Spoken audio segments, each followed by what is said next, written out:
સુરતના હીરા ઉદ્યોગ છેલ્લા 2 વર્ષથી મંદીનો સામનો કરી રહ્યો છે। હીરા ઉદ્યોગમાં સૌથી કફોડી હાલત રત્ન કલાકારોની થઈ છે। આપઘાત કરતા રત્ન કલાકારોને અટકાવવા માટે કોંગ્રેસ સમિતિ દ્વારા રત્ન કલાકારોને સાંત્વના પાઠવવાનો કાર્યક્રમ યોજવામાં આવ્યો હતો।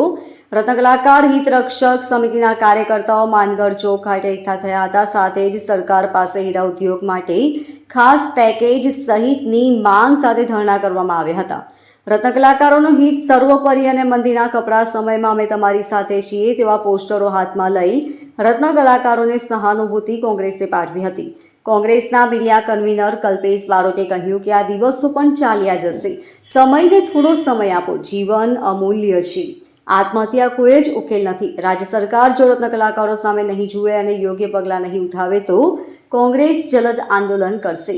સુરેશ સુહાગિયાએ કહ્યું કે અલગ અલગ સ્લોગનો હાથમાં લઈ કોંગ્રેસે રત્ન કલાકારોને સાંત્વના પાઠવી જનજાગૃતિ ફેલાવવાનો કાર્યક્રમ યોજ્યો છે।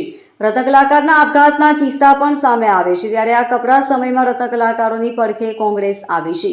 સાથે સરકાર પાસે માંગ છે કે રત્ન કલાકારો માટે બોર્ડ બનાવવું જોઈએ।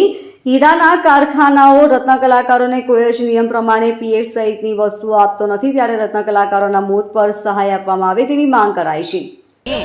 जी, मारू नाम चेतन रादड़िया, श्री सूरत शहर जिला कांग्रेस समिति प्रेरित रत्न कलाकार हित रक्षक समिति सूरत शहर द्वारा जे दिवसे ने दिवसे आत्महत्या रत्न कलाकारो करी रह्या छे, तो रत्न कलाकारो आत्महत्या न करे एना माटे जनजागृतिनो कार्यक्रम राख्यो छे।